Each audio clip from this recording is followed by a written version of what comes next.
Well, here we are. Don't think like a slave. You're on the road to freedom. You know, the question of having a slave mentality has long been and still is a much discussed and controversial issue within the African American community in the United States of America. Surprisingly, you know, some of the issues that this discussion about having a slave mentality is having its echoes and its reverberations during this time of the COVID or Wuhan flu pandemic. Frederick Douglass was an American social reformer, an abolitionist, an orator, a writer, a statesman in the 1800s. After escaping from slavery, he became a national leader in the abolitionist movement. And one of his famous, and he has a number of really good quotes that I like, and anyways, one of them that he said, "I did not know," Mr. Douglass said, "that I was a slave until I couldn't do the things I wanted to do." We have recently, of course, we've seen the news down in the United States, the restrictions on religious services, even those that put in place social distancing rules and just having people show up in their cars and parking lots and park and listen on FM radio to a sermon. So these people have been fined. There have been a variety of things like this. And yesterday, it was in the news, yesterday, which is April 17th, the Wisconsin Sheriff, Christopher Schmaling, said he wouldn't enforce the Democratic governor of the state of Wisconsin's order. That's Tony Evers.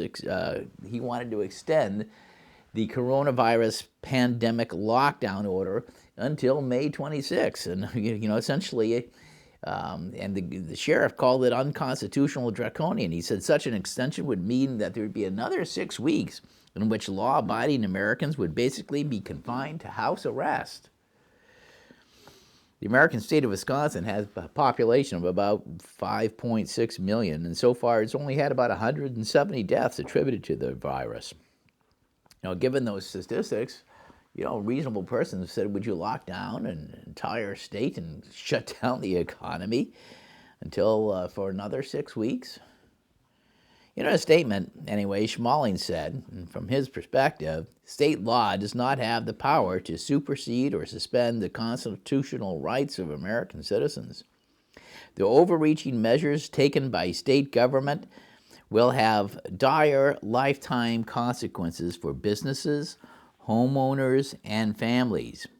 I took an oath to uphold the constitutional rights of our citizens, and I cannot, in good faith, participate in the destruction of Racine County, Wisconsin businesses or interfere with the freedoms granted to all of us by our Constitution. We will leave the enforcement, the sheriff said, of public health orders to the public health department experts, while we'll focus on tracking down the actual criminals. Of course, my teeth would drop if I heard something like this in Canada from this standpoint. But Douglass also reiterated, and some of the other abolitionists, he would say, freedom of speech is unnecessary if the people to whom it is granted do not think for themselves. I think I have the right attribution to that. Freedom of speech is unnecessary if the people to whom it is granted do not think for themselves. And it is mental slavery to cling to things that have stopped serving its purpose in your life. And another of these, this debate on what is the mentality of slavery in the black community, another noted saying is, a conscious human is driven by their conscience, not popular opinion. The Urban Dictionary defined this attitude of slavery, mental slavery, as a mental attitude that includes feelings of inferiority and needs to be controlled or forced to do productive things. Ahmed al-Shafrafi, I think Sharafafi, I'm not sure. Anyways, however he pronounces it. So he's a social media commentator. He said a couple years ago, he said, don't be a slave to your own limitations. You must look to break out of your unproductive habits by doing things that are perceived, to be perhaps uncomfortable or boring or scary. Change your paradigms by doing these things and you will truly be free. Comfort is slavery, he said. Yeah, public opinion is not always the truth. We must not just go along just necessarily always just because that is the public opinion. We must be human and just not sheep from that standpoint. I'm not saying that we disobey, proper, rules and we should expect these things. This is not my point. But my point is that, one of the things, there are a lot of people who are talking these days about what is going to be the outcome of this Wuhan or COVID-19 flu. Some people are saying that its effect is going to be far more profound than the 9/11, the attack on the Trade Center, the World Trade Center there in New York City. And it possibly could. It's already having tremendous, incredible financial repercussions that succeeding generations are going to face. And debt, my friends, is a form of slavery, by the way. When you have large amounts of debt, you have large amounts of obligations. What is slavery? If you look in the dictionary, you can find things like a condition in which one lacks liberty, especially to determine one's course of action or way of life. For my American listeners, people who are catching this webcast on the net down in the United States, the signers of the American Declaration of Independence showed by their actions, which, they were putting, their lives and all of their resources on the line, they showed by their actions that they were both committed and determined to be free. They wanted to be a free people. I have one of my ancestors, James Wilson, who happened to be the grandfather of James Wilson Patton, and therefore he was my great-great-great-great-grandfather, signed both the Declaration of Independence and the U.S. Constitution. These people, these signers of the Declaration of Independence and the Constitution, you had to live free or die. That was their motto, and they meant it. A salient characteristic of all those signers of those two founding documents of the Great American Experiment was that they would not submit to any outside influence that sought to dominate their lives and, determine their course of action. Among other things, of course, a slave mentality, it always takes place in an atmosphere of fear, distrust, sometimes even envy. Now, as Christians, our faith in Jesus Christ can and should and will liberate us from a slave's mentality. Turn with me, let's see what Jesus said. He actually said something. And this is a kind of a remarkable point of fear, because there is a lot of fear. There are a lot of people are afraid these days. I know here in Canada, it's the same in the United States. They've had to ask the emergency department, the 911 people have had to ask people to stop calling 911 if they're ratting out their neighbors because they think they're not social distancing or they're not confining themselves. They've actually had to set up a new line to do this because there were so many people willing to do that. That's what the Nazis found it, painfully easy to have the French rat out each other when they occupied France during World War II. In fact, they had so many, they had to ask the French, to cut down. They were requiring for a period of time that you couldn't just anonymously denounce somebody because they had too many. We don't want to have the mentality of a slave. We don't want to be fear-driven.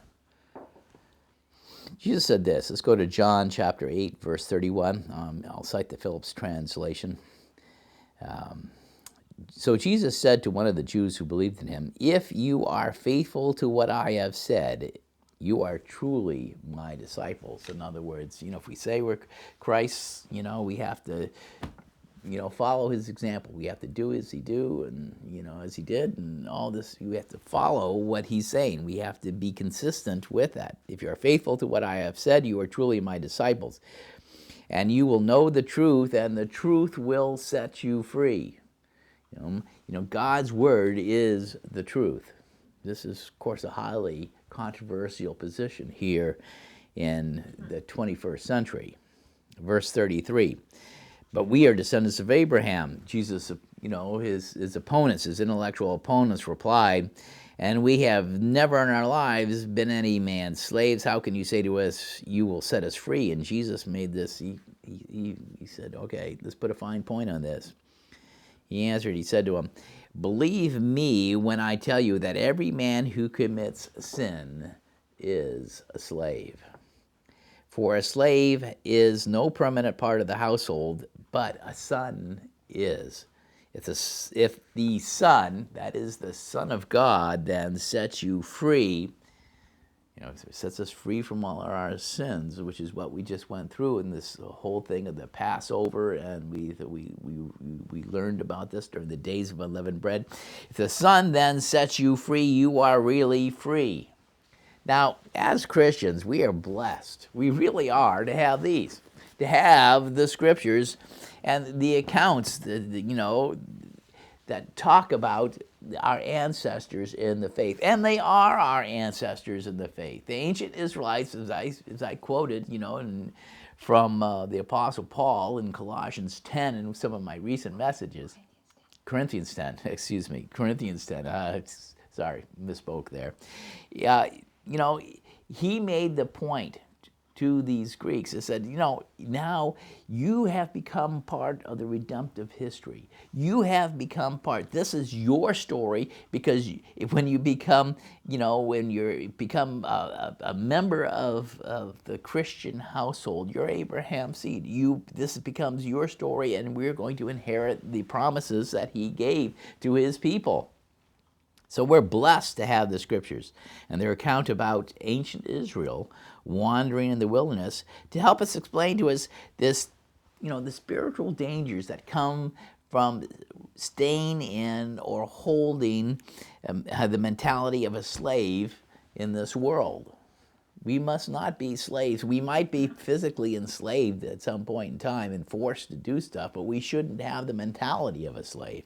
And that was the sad story of a generation of people who would miss out on the biggest opportunity of their lives due to the fact that they collectively chose to retain the mentality of a slave people instead of embracing wholeheartedly the faith and freedom that their ancestors had, Abraham and Isaac and Jacob. Now, why did they do that?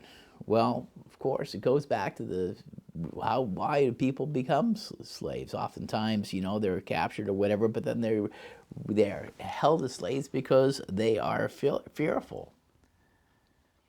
And they're fearful in their minds, or they have the slave mentality. I think it was Harriet Tubman once said something about that. I freed thousands. Of course, she was a great abolitionist during the time of the Underground Railroad that came up to Canada. I freed thousands of people from slavery. I could have freed thousands more if I could have just convinced them that they really were slaves. They didn't think they were slaves. Let's go to Numbers chapter 13. Let's see what the Scriptures have to say. There's something to learn here, very much about it. So, because it's very important that we don't think like a slave, because we are on the freedom to our promised land as Christians. We have promises that are made to us. Numbers chapter 13 and verse 1. I'm going to read the New Living Translation. Now the Lord said to Moses, "Send out men to explore the land of Canaan." Now this was a significant period of time after they had left. They'd been crossed the Red Sea and had come in and had been at Mount Sinai and received the Ten Commandments, and we'll get to that a little bit later. So this wasn't right immediately after they walked out of Egypt. There a variety of things had happened to them. They had lived through all this experience of the great plagues in Egypt. They'd seen the deliverance at the Red Sea. So they had some experience. They knew something about the God that they could see with the pillar of cloud, during the day and the pillar of fire at night. They had had some experiences with God. Now the Lord said to Moses, Numbers 13 and verse 1, 2, send out men to explore the land of Canaan, the land I am giving to the Israelites. This is the promised land, the land that he had motivated, that he's going to bring them to a land flowing with milk and honey. Send one leader from each of the 12 ancestral tribes. So Moses did as the Lord commanded him, and he sent out 12 men, all tribal leaders from the camp in the wilderness of Paran. Verse 17, and Moses gave the men these instructions as he sent them out to explore the land. Go north through the Negev into the hill country. See what the land is like and find out whether the people living there are strong or weak, few or many. See what kind of land they live in. Is it good or bad? Do their towns have walls, or are they unprotected like open camps? Is the soil fertile or poor? Are there many trees? Do your best to bring back samples of the crops you see. Now, it happened to be the season for the harvesting of the first dried grapes. So this was obviously, getting to be, or at least early fall from the standpoint. Verse 21, so they went up and explored the land from the wilderness of Zin as far as Rahab, near Lebo Hamath. Going north, they passed through the Negev and arrived at Hebron, where Ahiman, Sheshai, and Talmai, all descendants of Anak, these were the giants, lived. There were people who were extraordinarily tall and big. The ancient town of Hebron was founded 7 years before the Egyptian city of Zoan. Here's a little note that Moses included in there, just for those who are interested. When they came to the valley of Eshcol, they cut down a branch with a single cluster of grapes so large that it took two of the spies, to carry it on a pole between them. And this, by the way, in the modern state of Israel, the symbol was used by the Ministry of Tourism at least years ago. When I was in Israel, they were using it, and I probably still do. This is still used currently. This is prominent, this figure. So this cluster of grapes was so large that it took two of them to carry on a pole between them. They also brought back samples of the pomegranates and figs. That place was called the Valley of Eshcol, which means cluster, because of the cluster of grapes the Israelite men cut there. Now, after exploring the land for 40 days, so Moses sent them out 40 days. It's interesting, this number, 40, is there one more time. 40 days, the men returned to Moses, Aaron, and the whole community of Israel at Kadesh in the wilderness of Paran. And they reported to the whole community what they had seen and showed them the fruit they had taken from the land. This was the report to Moses. We entered the land you sent us to explore, and it is indeed a bountiful country, a land flowing with milk and honey. Now, I'd have to say this, if you look at some of these areas now in the modern state of Israel, it's a lot drier than it used to be. They used to have more brooks, they had more trees and more of these things. A lot of the climate changed, a lot of it because of, cutting down the forest and doing different things. But anyways, at that point, they looked at it, they said, wow, it is indeed a bountiful country, a land flowing with milk and honey. Here is the kind of fruit it produces. But, verse 28, the people living there are powerful, and their towns are large and fortified. This is when we look at the late Bronze Age, the walls were thick, and they had these enormous ramps leading up them with stakes put in them. I mean, they were quite heavily fortified because they used to fight among themselves a lot from that standpoint, and so they had to have powerful defenses. But their towns are large and fortified. We even saw giants there, the descendants of Anak. Verse 29, the Amalekites live in the Negev, and the Hittites, Jebusites, and the Amorites live in the hill country. The Canaanites live along the coast of the Mediterranean Sea and along the Jordan Valley. So they're laying out all these different people. And you can imagine, the spies, they have some of them, they're talking there, and you have this enormous crowd grouped around them. And of course, they're listening to this, and they're listening to this description of their, the people who were there already, and it was starting to scare them. And it was obviously that this was not going to be necessarily a walk in the park. Verse 30. But Caleb, who was one of the 12 spies that was sent out, tried to quiet the people as they stood before Moses, because there was murmuring, there was discontent. You could feel the swell ground, in the crowd. But Caleb tried to quiet the people as they stood before Moses. Let's go at once to take the land. See, God had said, he's bringing up the land. He said, go in and take possession of it. And the people came, and said, Moses, well, where are we going? What are we doing? And Moses said, yeah, well, this is good. We need to know where we're going, and we need some intelligence before we walk in. That's a reasonable request. And they did that. They came back. But now you see some are scared. But Caleb said, let's go at once and take the land. We can certainly conquer it. Caleb had conviction. He was sure. Why? Well, Caleb had been one of these people who had walked out of Egypt. He'd been there. He'd seen the miracles. Let's go to Exodus chapter 14 and verse 13. He'd seen how God would work with them after they had left the land. Anyways, here in Exodus 14, verse 13, I'm going to cite this in the Coulter very clearly, as they were there before the Red Sea. And I cited this recently in one of my messages here during the holy days.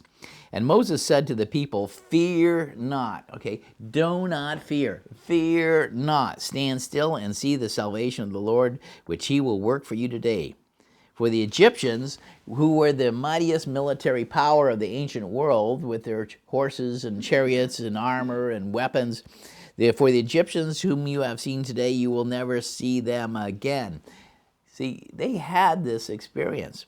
Caleb had lived through this experience. He had seen how God was faithful to his word. He had protected his people. And again, he'd been at Mount Sinai when YHVH, the Lord, came down and stood at the top of the Mount Sinai, Horeb, and spoke what they call the 10 words, the 10 commandments. And they'd seen the mountain shake. They'd seen the presence of God. You have Exodus 20:20, and the people then had been very afraid. And Moses said to the people, do not fear. Okay, don't fear physical circumstances that you see, for God has come to prove you, so that his fear may be before your faces, so you may not sin. See, fear God. He's the one we have to worry about. How are we pleasing God in our lives? Not people. People, come and go. They're just merely mortals, flesh, dust.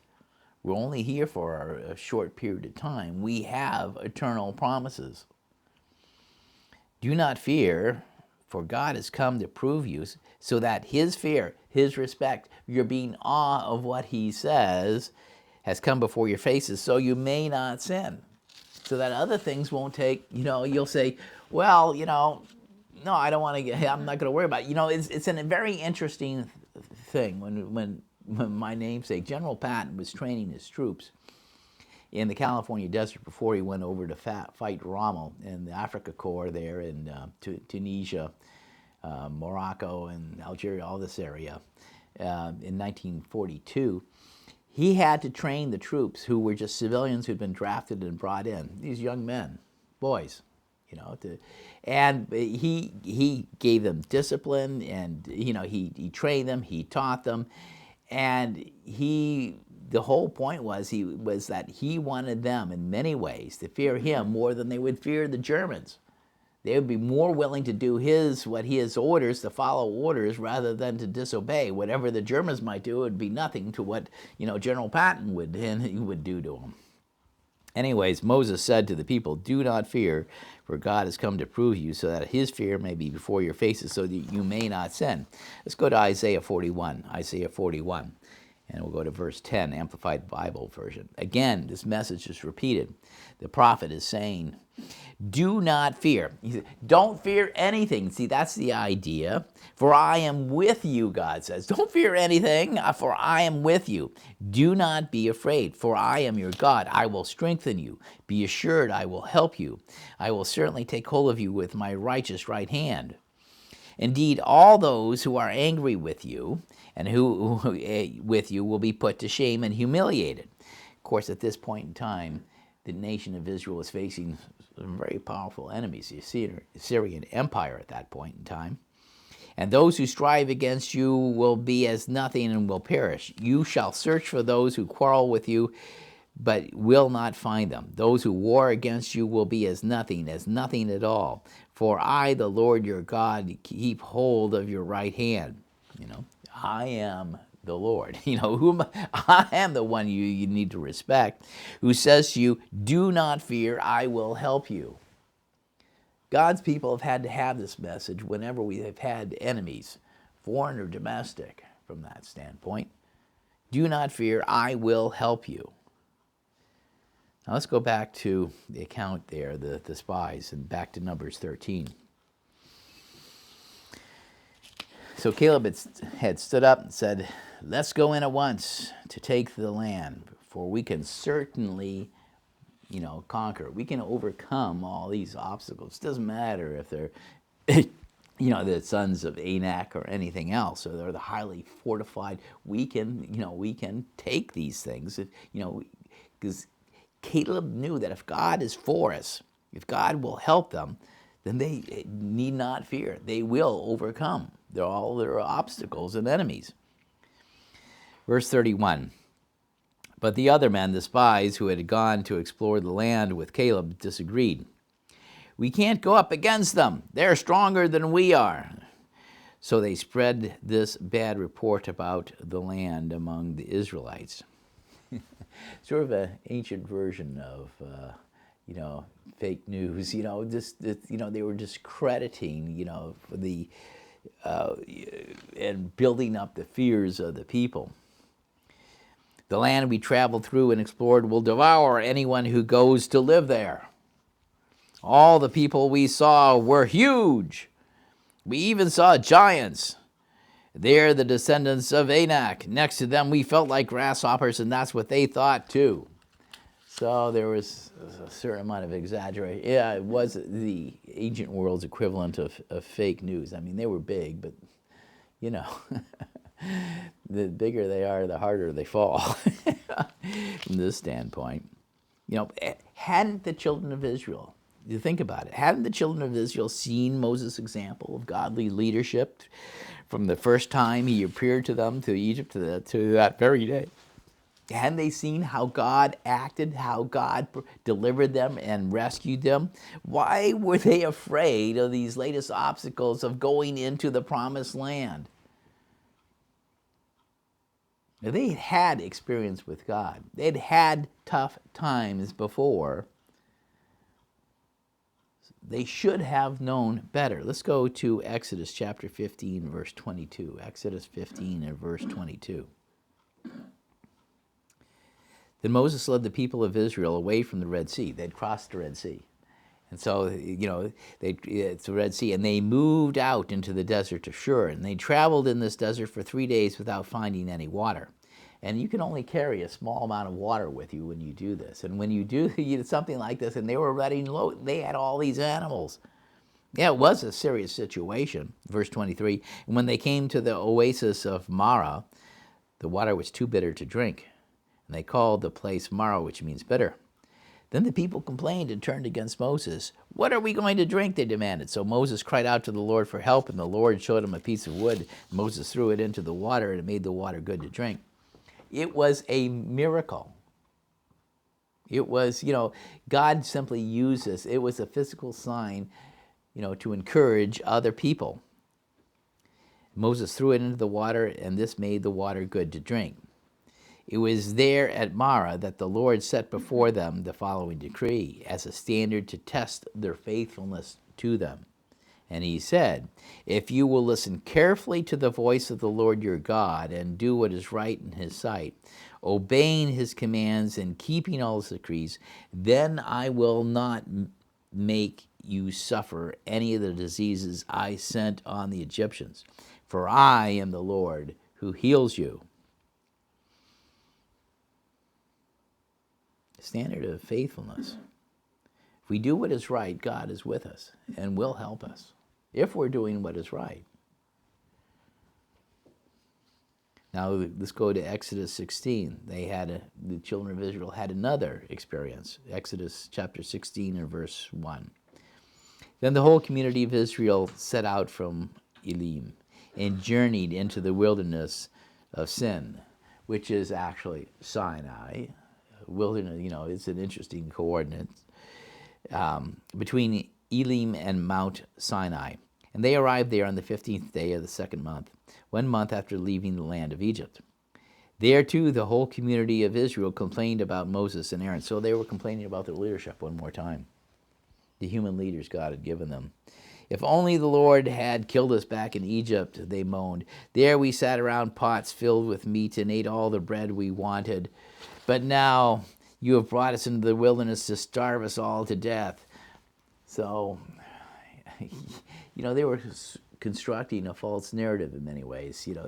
They forgot about, having to make the mud bricks and getting beaten, within an inch of their life by the Egyptian taskmasters. That they forgot about.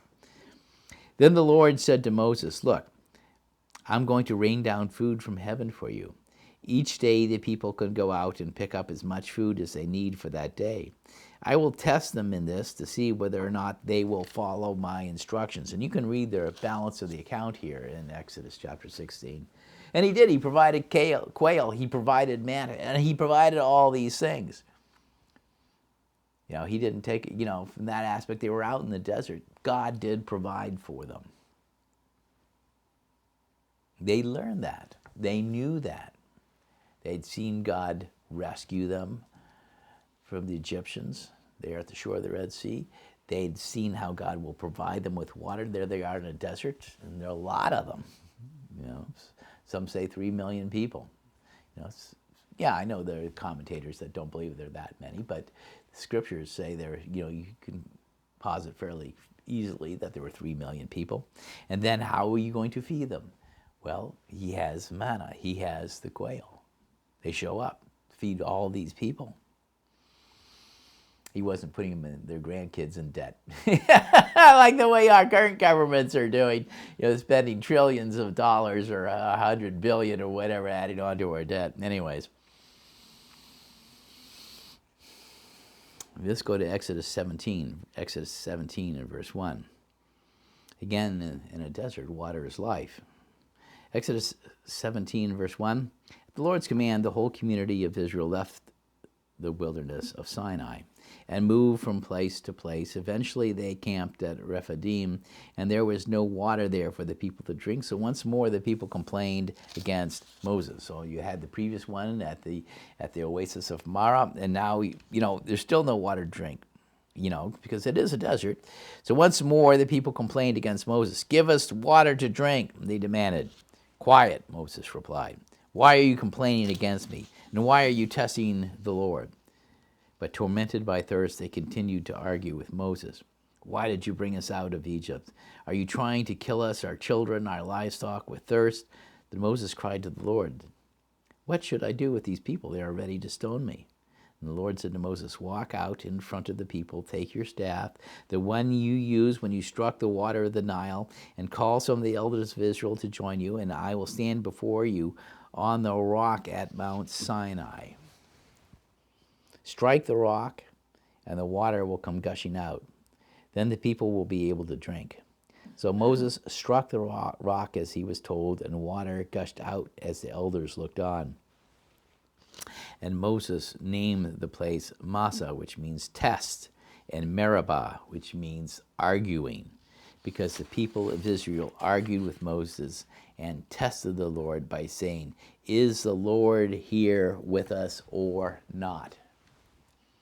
Now, I've remarked before that shortly after I was baptized, this is back in the early 70s, I was able to go with the Governor General, the Israeli Governor General of Sinai, and he took us to Massa. He took us to where this rock was at Mount Sinai. And it was remarkable to see, because you could see the rock. It had its 12 lips and had water stains, and it was an enormous boulder separate from the mountain. It's just an amazing sight to see. People say, "Well, is it real?" I think it's real, but I saw. There's no easy explanation for it. Let's go back. Let's finish the story here about the spies. Let's go back to Numbers chapter 14. Numbers chapter 14. So Caleb says, let's go up at once. We can take it. And the spy said, "No, we can't. The giants and all this, whatever, they're going to crush us. We're all going to die, and our children and our wives are going to be prey, and all the to the enemy, and they're going to take them as slaves." And Numbers chapter 14 and verse 1. All the congregation lifted up their voice and cried, and the people wept that night. And all the children of Israel murmured against Moses and against Aaron. And the whole congregation said to them, "Oh, that we had died in the land of Egypt, or oh, that we had died in the wilderness. And why has the Lord brought us into this land to fall by the sword, so that our wives and our children should be a prey? Would it not be better for us to return to Egypt?" And they said to one another, "Let us make a leader, and let us return to Egypt." Let's go back to slavery, because it was easier there. We didn't have these dangers that comes from, having the responsibility to lead your own life, to follow God. Would have been easier, living a life full of, a nation that was consumed with idols. The government provides everything. Government is a false god. Human governments are false gods. They want to be in control of everything. They shouldn't be. Verse 5. Moses and Aaron fell on their faces before the assembly of the congregation of the children of Israel. And Joshua the son of Nun, and Caleb the son of Jephunneh, and those that searched the land tore their clothes.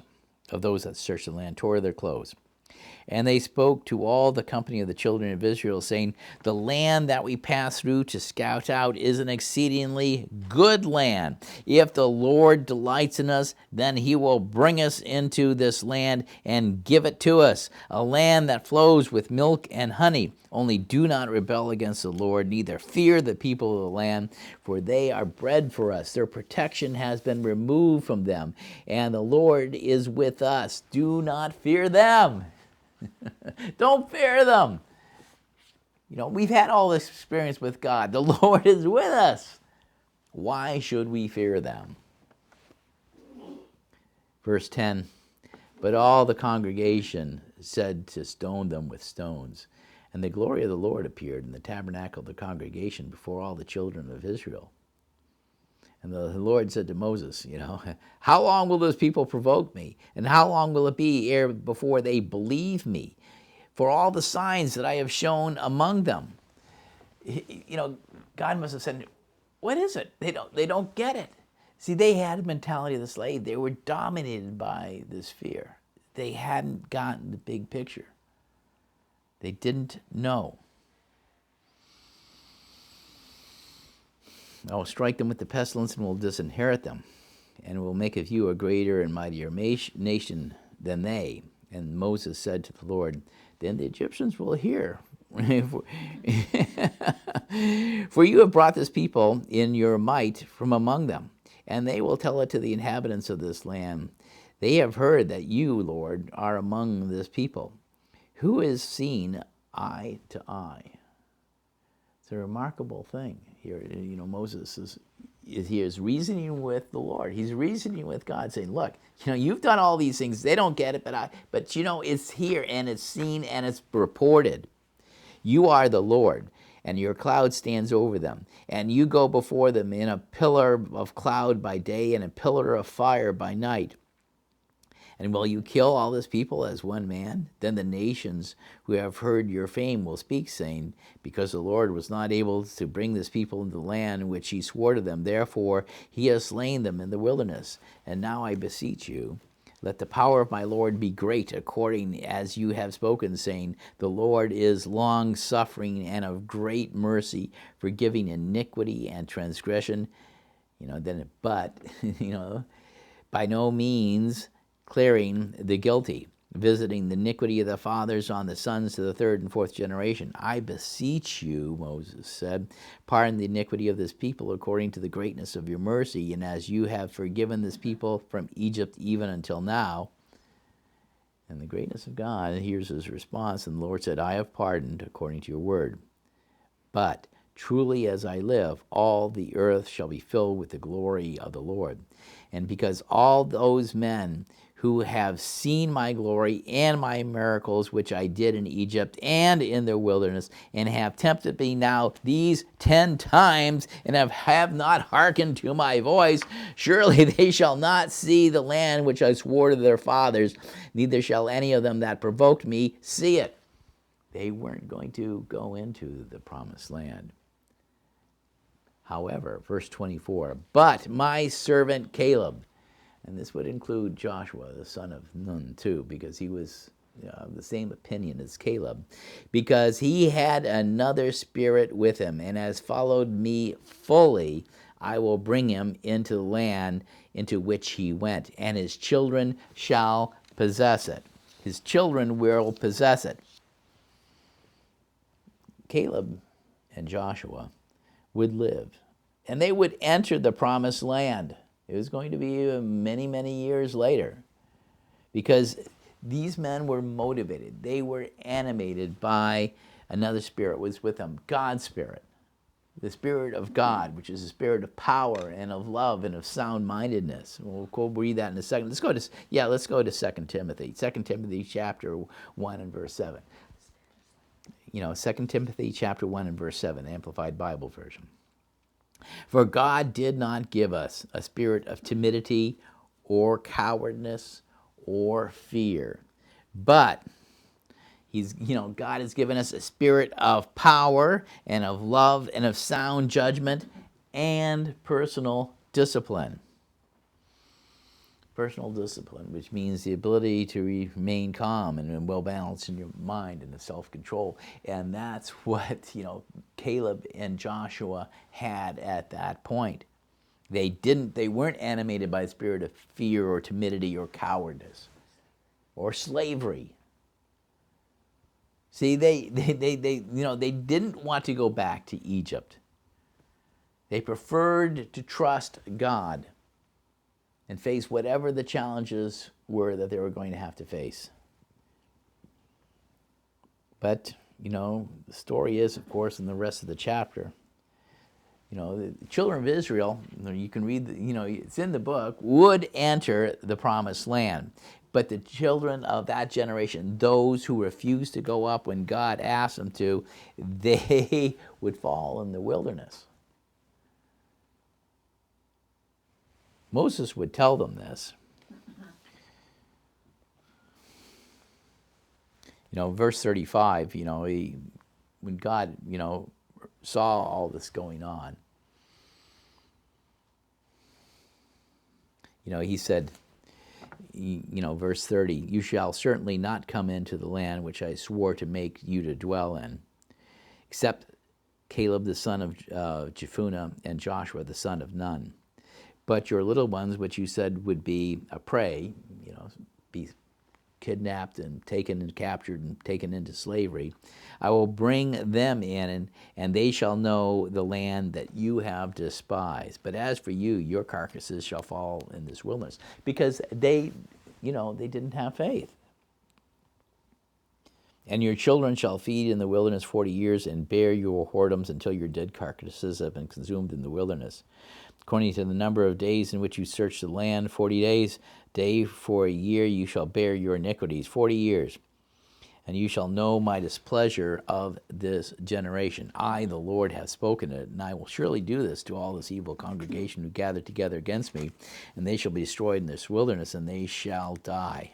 Of course, the interesting thing is, of course, it wasn't going to be 40 years. The guys who brought the evil report, the spies who brought the fake news, they died immediately. They didn't go on for another 40 years. And in verse 30, Numbers 14 and verse 39, and Moses told these sayings to all the children of Israel. He gave them the bad news, unvarnished, straightforward, and the people mourned greatly. What happens? They heard the bad news. They said, God had told them, no, this is enough. This is what I've decided. The people mourned greatly, verse 40, and they rose up early in the morning and went to the top of the mountain, saying, Behold, we are here, and we will go up to the place which the Lord has promised, for we have sinned. And Moses said, Why do you now go beyond the command of the Lord when it shall not succeed? In verse 43, because you have turned away from the Lord therefore will not be with you. And, they would try, to go in, because they were scared of the idea of having to wander 40 years in the desert. But because they had turned away from God, God had turned away from them. There are consequences from having the mentality of a slave. God does not give his people a spirit of timidity or cowardness or fear. But he gives us a spirit of power and of love, sound judgment, and personal discipline. Before he'd bring the children of these people, that generation that fell in the wilderness, into the promised land, he would make a point. He would repeat. He gave them instructions. Moses, 40 years later, when he with these people, as they're poised to enter their camp there opposite Jericho, Moses would make this point. Let's go to Deuteronomy Chapter 6 and verse 20. Deuteronomy Chapter 6 and verse 20. In the future, your children will ask you, what is the meaning of these laws, decrees, and regulations that the Lord our God has commanded us to obey? Then you must tell them, we were Pharaoh's slaves in Egypt. Yeah, you were, if you were alive then or born in the wilderness, your dad and mom, you were slaves, Pharaoh's slaves in Egypt. But the Lord brought us out of Egypt with his strong hand. He rescued them. He sent his leadership, Moses, in to pull them out. Verse 22, the Lord did miraculous signs and wonders before our eyes, dealing terrifying blows against Egypt and Pharaoh and all his people. He brought us out of Egypt so he could give us this land he had sworn to give our ancestors.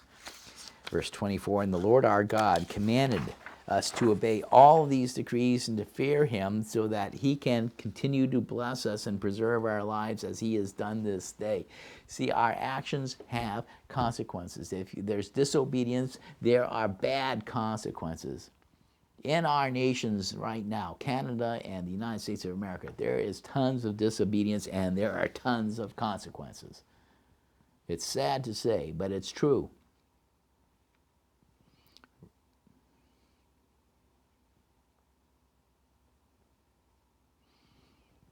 So we are to obey all these decrees and to fear him so he can continue to bless us and preserve our lives as he has done to us this day.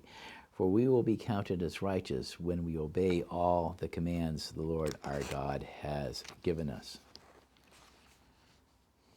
Brethren, do we ourselves sometimes have a slave mentality? Do we fall into this, trap? We shouldn't. We shouldn't. Remember again with John, in the Gospel of John, John chapter 8 and verse 31, Jesus said, if you are faithful to what I have said, you are truly my disciples, Jesus said. Are you keeping my commandments? Are you doing what I instructed you? Are you following my example? If you are faithful, if you're continuing to do what I have said, you are truly my disciples. and you will know the truth, and the truth will set you free. Let's go to Colossians Chapter 1. We too, like the ancient Israelites, there in Deuteronomy, Moses reminded them to say, remember, you had been slaves in Egypt. We too had been slaves. Before we came into the church, before we repented, we had been enslaved to the power of darkness. Colossians Chapter 1 and verse 11, New Living Translations. We also pray that you will be strengthened with all his glorious power, so that you will have all the endurance and patience you need. And, for Christians, we need endurance and we need patience.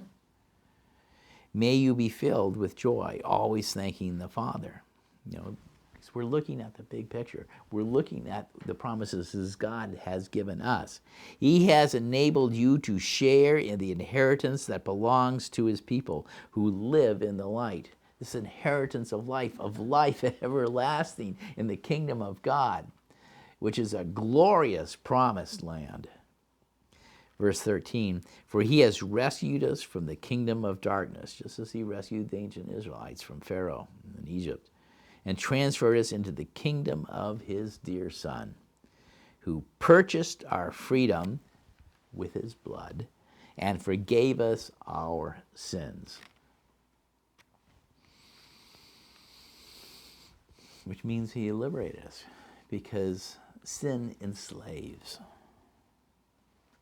Let's go to Galatians Chapter 5 and verse 13. Paul said it this way to the Galatians, who had been pagans, had been in the kingdom of darkness. Galatians Chapter 5, verse 13, for you have been called to live in freedom. You're not a slave anymore. But you don't have a slave mentality. You've been called to live in freedom, my brothers and sisters, but don't use your freedom to satisfy your sinful nature. Instead, use your freedom to serve one another in love. For the whole law can be summed up in this one command, physical, dealing with other human beings. Love your neighbor as yourself. But if you are always biting and devouring one another, watch out. Beware of destroying one another. So I say, let the Holy Spirit guide your lives, and you won't be doing what your sinful nature craves. Have another spirit with us, like Caleb and Joshua, so that we will be able to do what God wants us to do what is pleasing to God. The sinful nature wants to do evil, just the opposite of what the Spirit wants. The Spirit gives us desires that are the opposite of what the sinful nature desires. These two forces are constantly fighting each other, so you are not always free to carry out your good intentions. There is a contest that's going on. This is where we're standing on the border of the promised land, and we can listen to an evil report and get scared and fearful of, there are giants, there are all these problems, or we can listen to the other report. There are all these things, but we can well overcome them. For this land we're going to is a good land. The kingdom of God is an incredible promise, life everlasting. What incredible promises. The very purpose of Jesus was to rescue us from slavery and to bring us freedom. Let's go to Luke chapter 4. Luke chapter 4 and verse 14. Luke 4 and verse 14. Then Jesus returned to Galilee in the power of the Spirit, and news about him spread throughout the entire vicinity, and he was teaching in their synagogues, being acclaimed by everyone. He came to Nazareth, where he had been brought up. As usual, he entered the synagogue on the Sabbath day. That's when Jesus officially worshipped with the community, was on the Sabbath, and stood up to read. And the scroll of the prophet Isaiah was given to him, and unrolling the scroll, he found the place where it was written, "The Spirit of the Lord is on me, because he has anointed me to preach good news to the poor.